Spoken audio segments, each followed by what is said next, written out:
Hi, this is Sin on Glimmer, and today I'm going to be walking you through some of the more advanced techniques for writing in Glimmer. Please be aware that we are going over some not safe for work topics, aka writing smut. So if you're not listening with headphones, be aware of your surroundings. All right, so hopping right into it, one of the important things that I don't believe was mentioned in the original tutorial was that you definitely want to have warnings right at the top of the description. This is extremely important, especially if you're writing not safe for work material and if you have any kind of darker content. Um, you can feel free to explain the content that you're tagging if you think it requires more of an explanation up front. Um, Now this one, the femreader tag, I think has become kind of an important warning because it is possible to write gender neutral stories on Glimmer because you can have people select their pronouns. But if you're writing smut and you're very descriptive in the scene plots, which you have to be to get the system to actually write the smut, people tend to be disappointed if they weren't expecting it to be femreader. So it's just good to have the warning right up front so nobody reads it and then gets upset that they don't have the body type of the character that they wanted to have.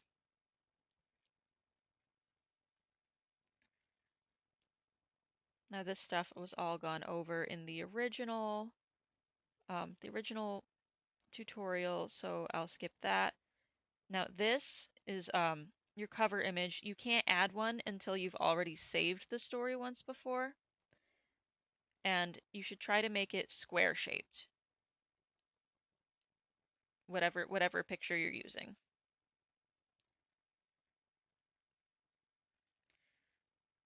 Okay, so next we will move on to the background information. Um, this was largely gone over in the original tutorial, but I'll briefly touch on the fact that this is where any information that builds the world of the story that you're going to need, that's where this goes. You can always add more to it later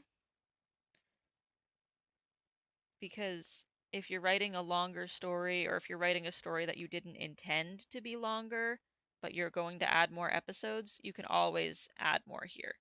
Um, I've got Grammarly in the way, but you can have up to like 12,000 characters here. So this can be long. Don't worry about running out of space unless you're writing something extremely chunky here. Now this, I'll go over advanced mode. We're going to hop around in here while I go over this. But if you don't have the story in advanced mode, it's going to show you.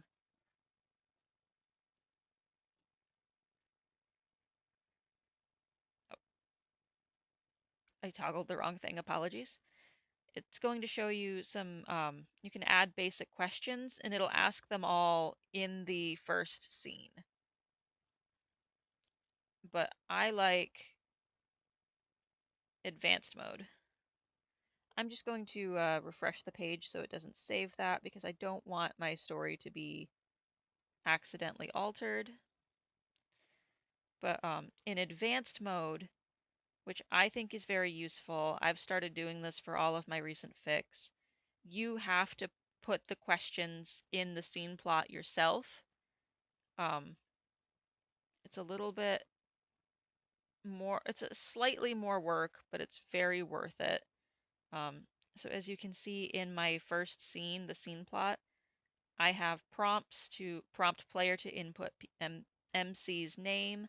MC is just the default for main character. Um, Whenever the main character's name is said, it will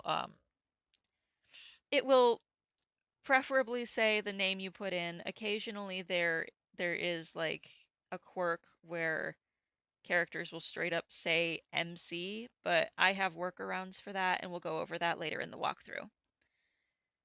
Now, I also have the prompt for inputting what the player character looks like.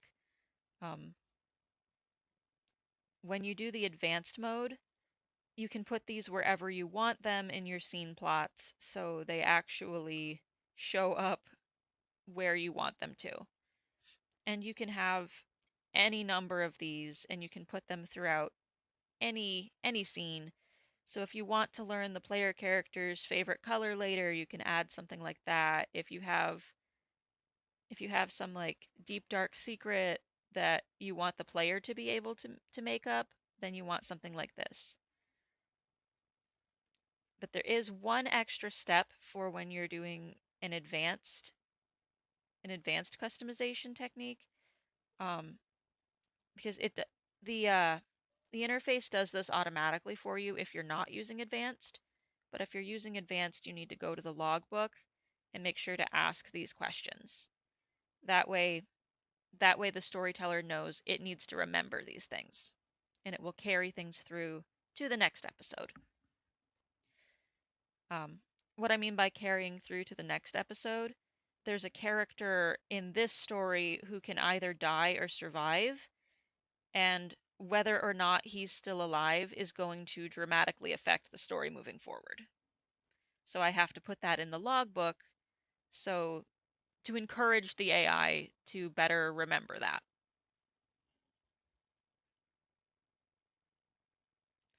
But we'll go back to where we were with the characters section. When you're writing a player character, you can very well just put player decides for appearance, biography, and personality. You don't actually need to do all this unless you have an established backstory. If you do want an established backstory for the player character, it should go in the biography. That way, the storyteller remembers who you are. Relationships also does not need to be this robust, but I personally have a preference for this. The more important your character is, the more I like to explain how they feel about all of the other characters who are going to appear more than once, or if their feelings about the character are meaningful. For example, Invincible does not appear very often in this fic. Well, the main Invincible doesn't. But the fact that the player character deeply hates Invincible is important, so I feel the need to have that in the relationships category. Now, scrolling down to where I have Invincible's character profile, he has nothing in the relationships category because he is not a major focus. We don't need to know who he cares about and why, because he only appears as a plot device. Now, if you're writing a story that is more open and less descriptive, you want to have character conditionals where you explain things that a non-player character will do if with an if-then outcome. For example, not using the variable, because this is a variable feature. We'll go over that later. For now, stay away from variables because we are about to ship out a completely new variable system. So it's best to avoid them until that system is set up. I may make an updated video once that does come up and I've had a chance to play with it. However, for example, you could put if MC tries to kiss the character, then the character will kiss them back or something like that. Just anything that you think might happen that would be important to know how this character will react. I don't need them for most of my stories, especially ones like this one, because as you can see, my scene plots are just picking a random one. Pretty big, pretty descriptive. I pretty much go through everything that happens. This is a fairly linear story. I'll show you how I make it immersive later. But yeah, the character conditionals are better for if you're going for something more vague and open. And I will describe later that that is a perfectly valid way to do it. You don't have to have your scene plots be as massive as mine.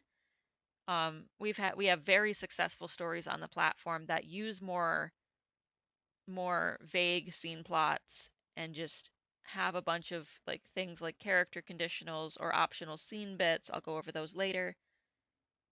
And that's where their story draws from.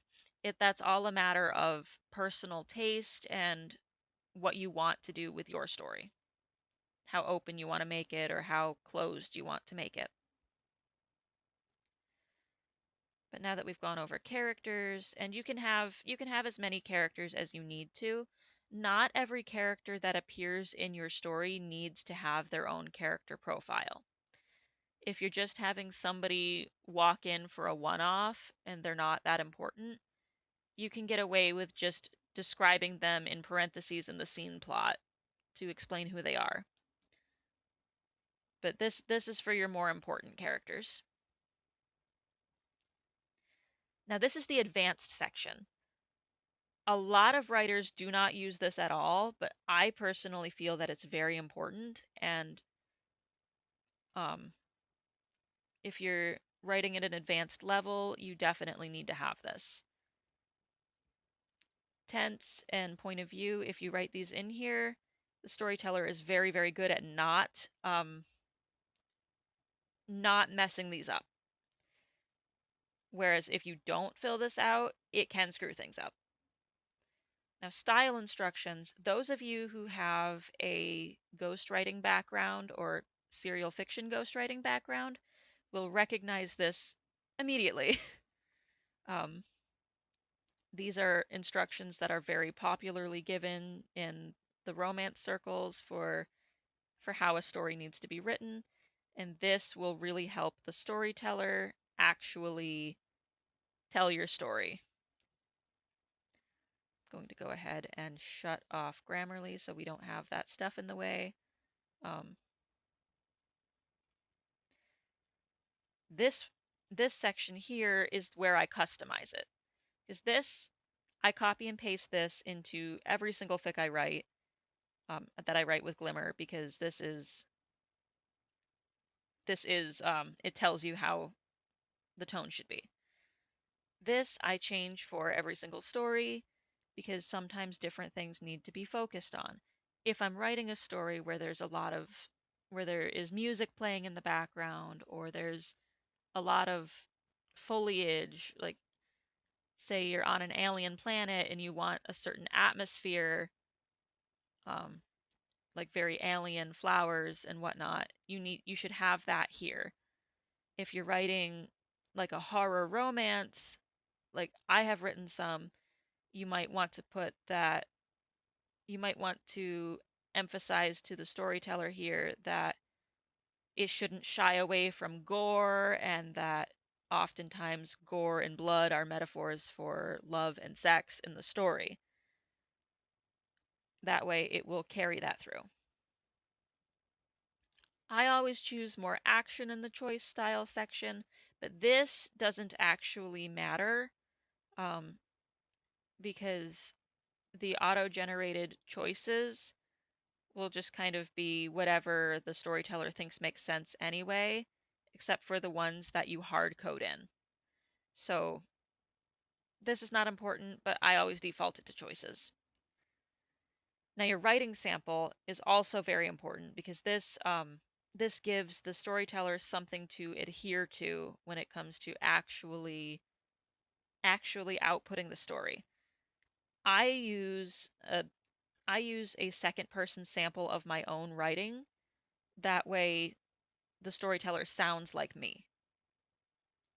You can only have up to 5,000 characters here, so keep that in mind when you're pasting in your second person or whatever POV you're writing in. I write in second person for fanfic because, in my opinion, that is the best for self-insert. And we are writing largely self-insert here. So second person, great for that. If you are ever writing a gender-neutral story, second person is also very good because there's less opportunity for the storyteller to use the wrong pronouns. But we're not worried about that right now.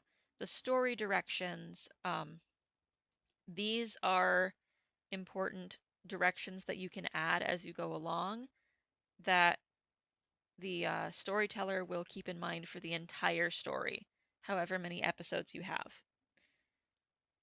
Now, occasionally the storyteller can mess up, like I said, and start calling the main character just by MC.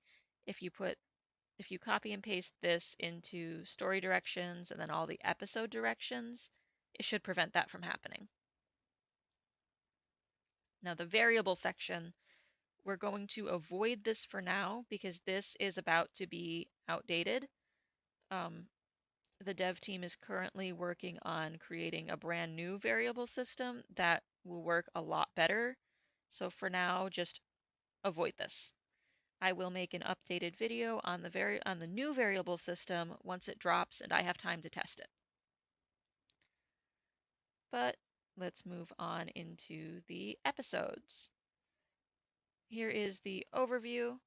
I don't have episode directions yet because this was one episode. I don't have further episodes, and I didn't need to specify anything for episode 1. I've played through this story and tested it. Nothing needed to be here. Your background info, that is anything that you want to specify that has happened prior to the start of the story. This is way more useful when you get into multiple episodes because you can use this as an as seen on, or last seen on, I should say. You can describe what happened in your past episode. If you have multiple different choices that could have happened in your previous episode, this is where you would put things that are completely canon, things that have happened regardless of what the player's choice is. And the episode description, that appears at the top of the episode. I can show you that right now. I don't want any changes saved because I didn't make any, but if you go into the test section, this will show you the story home. And if you go into, I'm just going to click new playthrough so you can see the top. Sometimes the episode direction doesn't show up. I don't know what causes that, but what will always show up, go back to editor, is the starting world state. This is optional, but if anything you put here, it will tell the player or the reader where you are, what the time period is. This may or may not be important to you. But if you are writing a fanfic, this can be especially important to let the readers know where you are in the canon plot.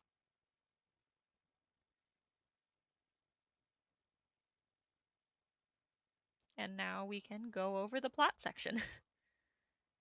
Fair warning, you are going to see some smut on screen when the scene plots are being brought up. I'll try not to be too descriptive in voice because this will be going up on YouTube for, easy sharing to authors, and I don't want it to be nuked from YouTube. Now, for your first turn, that was gone over a little bit in the in the original tutorial, but for our purposes, I will say you don't have to have one as long as mine, but I like to use this as, say, the first chapter of a story, especially if I'm writing something more linear, less of a game, because this not only sets the tone for the reader so they know what kind of story they're getting into, it also provides another opportunity to teach the storyteller what writing style you want it to use. I have had a lot of success with this where the storyteller's output style matches what I write here. It doesn't feel jarring when it switches to the storyteller. Now, your initial choices, you have to write these in. You can choose to allow or not allow a custom first turn. I always allow it because custom choices are fun. Um, if you're writing something more gamified, you might not want this.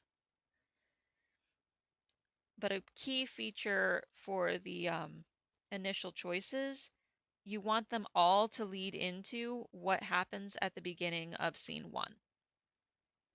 Because even if you have custom choices allowed, if all of the initial choices are leading in one direction, in this case, the player character choosing to fight the love interest, because he starts out as the enemy in this one.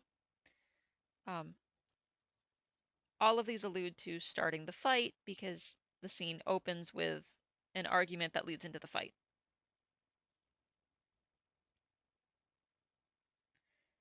I will show you how this works in the test section right now, actually. So starting a new playthrough, you have your first turn that appears. This will always be exactly what you input. The storyteller will not change this. And these are your choices. So whichever one you want, I always write them, like I said, to go in the direction that scene one needs to go into, but also I like to give the player character a little bit of difference in personality so the player can feel like they've started customizing who their player character is. So let's click one of them, and the storyteller will take the information that is in the scene plot for scene one and start. It won't be the entire scene plot. It'll take bits of it to intersperse throughout your choices. And this responded directly to the choice I made. Now, when you have a character name, and I've set it up to ask after the love interest asks what your name is, this will keep the throughout the episode and throughout the story, your character will be referred to by their name. With your first and last name, it won't always call you by both your first and last name. This character is specifically doing that to be a jerk because this character is a jerk. This also very reliably carries out through the story. You can put things like your hair color. Well, the prompt here for the player to input won't always tell you to put this kind of stuff in, but you can put that in. The player can put their clothes or any tattoos, and the storyteller does a pretty reliable job at remembering those things. But we'll go back into the editor.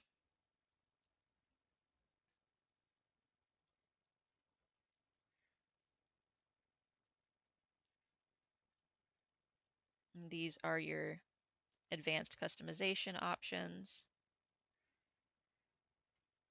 Now we'll move on to prompting player choice.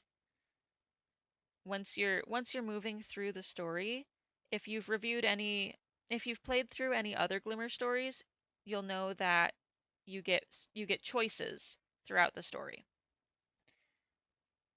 Now Glimmer auto generates the choices if you don't prompt to create your own.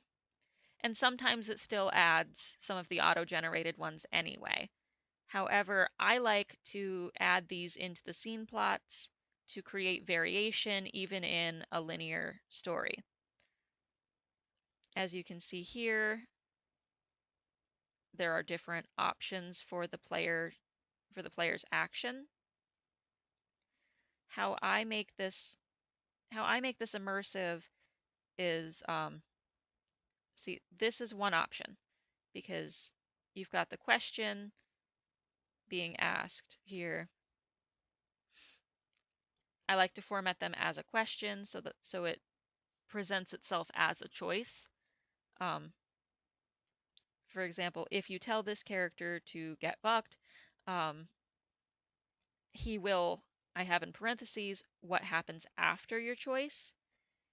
He will ask if you're offering, because that is the type of character this is. Just this is what will appear in the choice. What's in parentheses is what will happen. You can have these be more or less descriptive. You'll see as I go through, I have some that are absolutely huge, massive because of all the description put in. Just whatever feels relevant to what you're writing, how much detail you need, do that. But the main important point to go over here is every one of these options should lead directly into the next part of the scene plot. Because if it doesn't, it's going to be jarring. So you want to make it smooth. This gives the illusion of player choice because while this story is predominantly linear, the player does get to feel like what they chose has an effect. Now, I will say, with just these prompt player choice options, sometimes the storyteller will just choose one and won't offer the player a choice. While this is annoying when you're playtesting as the author, the reader will never know that they were denied a choice. So they will just get one of these options and it works. It looks very smooth. They won't know that anything didn't work how you wanted it to. Now, saying that, when you have a choice that actually matters to the plot moving forward, you should say force player choice. This one I have it as force player choice because I have a branching path here. With this path, you can either punch Powerplex to charge up his powers, or you can not do that. That leads to two different options. Here in the transitions, I've got a transition for punching him, which goes to scene 2, or not punching him, which goes to scene 12. Because every new scene you add, the number just, it matches up with the order that you made the scene. So that's why you can jump straight from scene 1 to scene 12.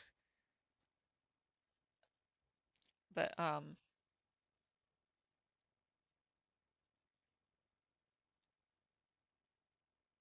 also with the transitions here,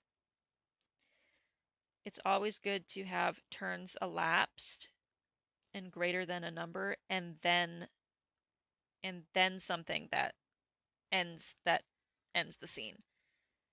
You want to have whatever the scene ending condition is be something that doesn't necessarily isn't specifically written in the scene, or else you run the risk of the storyteller duplicating it because it's both in the ending condition and in the scene. If you're doing a choice, you can have it be direct. You want it to be direct so that the storyteller recognizes what choice you made. Turns elapsed, we'll go over that. You can just jump to here, the top of the scene. You can choose as a ballpark, see this is approximately how many scenes you want the story to be. I use this for sort of like a max amount of scenes. And with the turns elapsed, this will give the absolute minimum amount of scenes, not scenes, amount of turns that the scene will play through. You want to have enough turns to cover any input that you want from the player. Because I have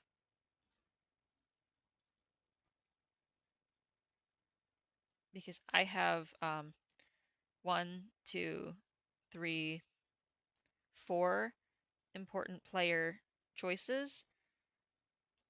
I do this so the scene cannot possibly end before 4 choices are made. The scene can end up being longer if it needs to, and that's where you'll get auto-generated choices showing up, but it will not stop before you've had these four opportunities to have a choice. If you notice that the pacing for your scene when you're doing a play test is kind of iffy, it's not what you want it to be, play around with your turns elapsed and with what your max turns are. I like to use custom length for this. Sometimes you really just need to bump it up by 1 or decrease it by 1. You don't necessarily need to go directly from 5 to 10. So take advantage of custom length.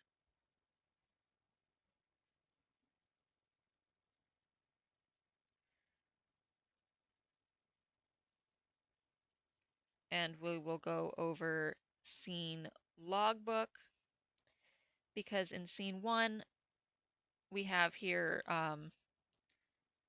the love interest may end up spitting in the player character's mouth. That comes back up later on because there's an option during the SMUT where it can happen again.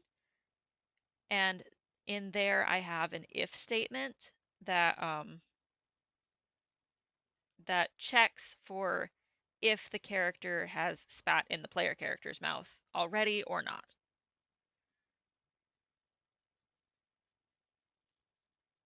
And we'll find, yes, here is an example of the if statement. See, we use if, then. I like to capitalize if and then. I think capitalizing helps the storyteller. I think it helps the storyteller know that there's something that it needs to pay attention to. I'm not entirely certain that that matters, but I always do it, and it works for me. This pretty reliably lets me have control over this. See, I have if not. See, so if he has, then this happens. If he hasn't, then this happens. This is a really powerful tool for creating variation without necessarily having to make it a full branch.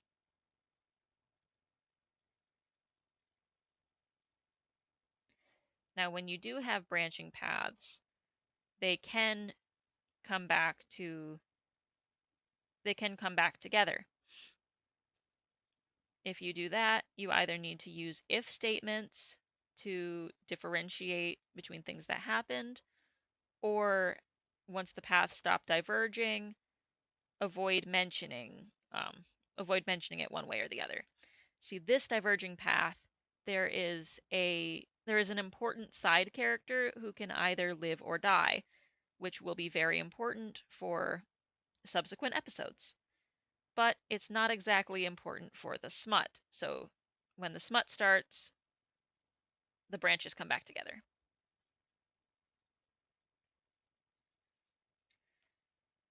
Now here I have, this is just a tip for if you find when you're playtesting that the storyteller is skipping over an important section or line, if you put it in parentheses and give the storyteller the prompt of "this is important for the plot," the storyteller will stop skipping it.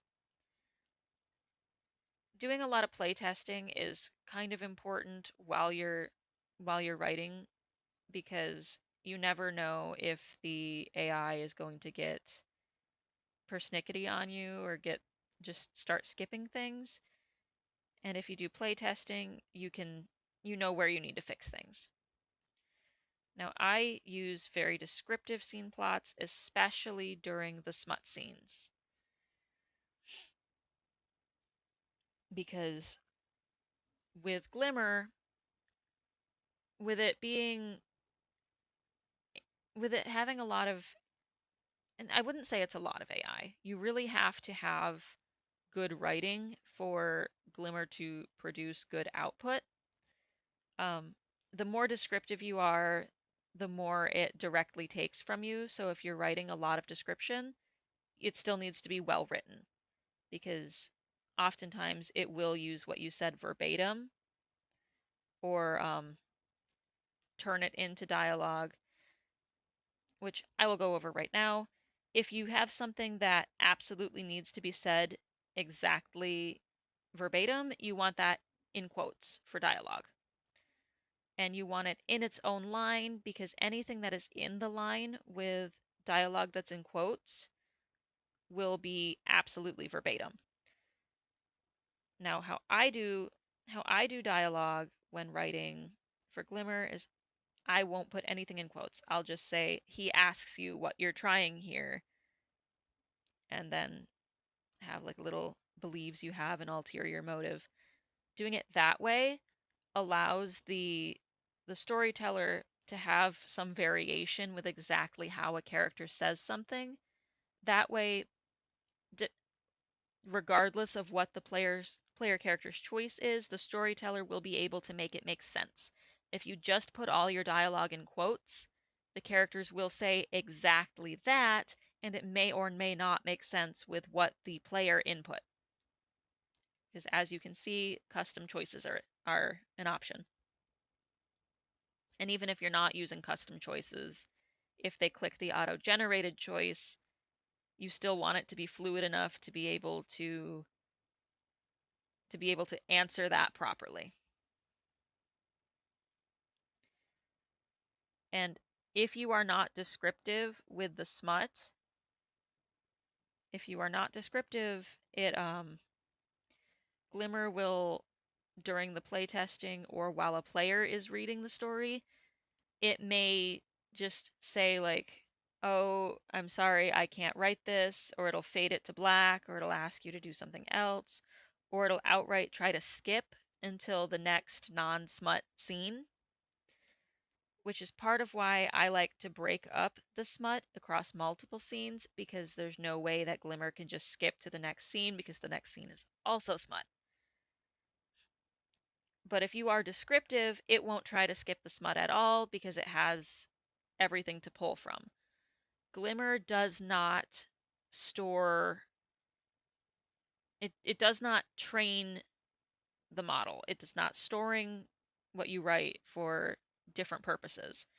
So if you want SMUT, you have to provide the SMUT. And this shouldn't be a problem if you're an experienced SMUT writer. Just know that you need description. You can also do things like if you have something that you want the player character to think about but not outright say, like if you're thinking about a memory from the character's backstory, you want to put a prompt for the AI to know that your character is thinking about this silently so your character doesn't start talking out loud if it doesn't make sense for them to say this out loud.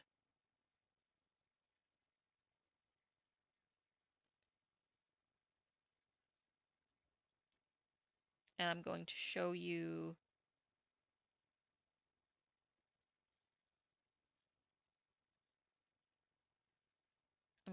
you with the smut scenes.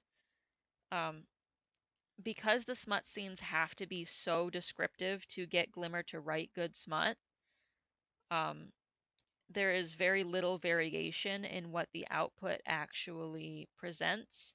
So you need to have these robust player choices that still lead to the same place, but they offer more variation.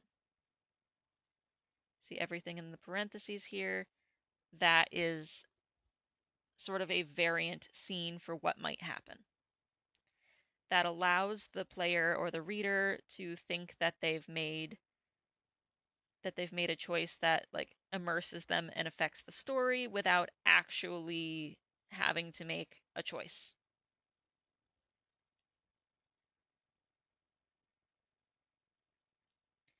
See, some of these get very, very long because you can get as descriptive as you want to with these. I have some stories where these are ridiculously long, but also keep in mind that there is a that there is a 12,000 character limit. So if you're writing a really, really long scene plot, make sure you keep an eye on the character count, and this is characters including spaces, because you may need to break it across multiple scene plots if it gets too long. That's another reason that I do multiple multiple scenes for an entire sex scene. Now your final scene should lead directly into a satisfying conclusion. This is the same as like a scene ending condition, except this leads to the conclusion. You can have multiple conclusions, but for this, my episode 1 was more linear, so I did not need to use multiple conclusions. But we will go over how conclusions work. Some conclusions can be really long, some conclusions can be shorter. You may have put mostly what the end is in your scene plot, so your conclusion will just be like a confirmation, like, yeah, happily ever after, or, oh, cliffhanger for the next episode.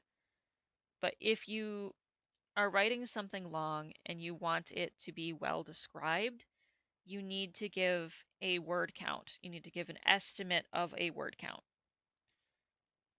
Because this here ended up being over 300 words.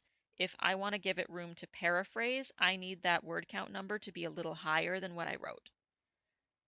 And you definitely want to have a range, because if you just put, say, 400 words, the storyteller will attempt to write exactly 400 words and will just cut off after 400.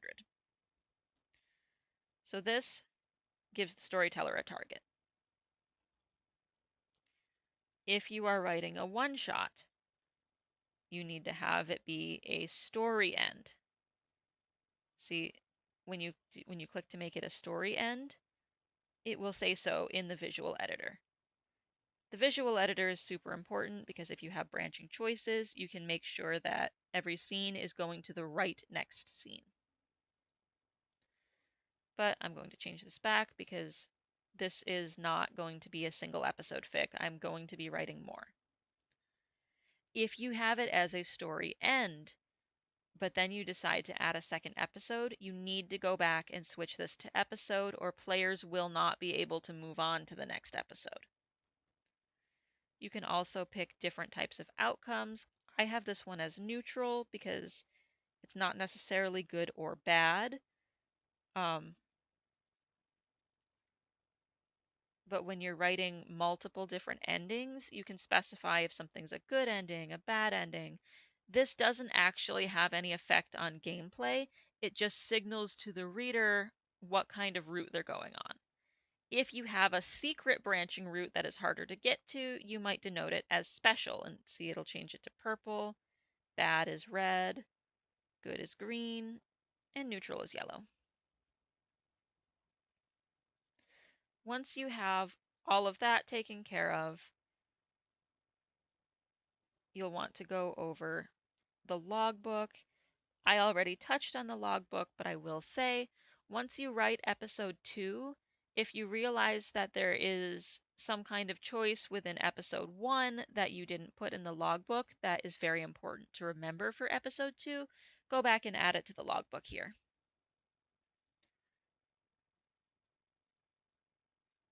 And that is all I currently have for you for advanced techniques. I hope that that was helpful, and happy writing.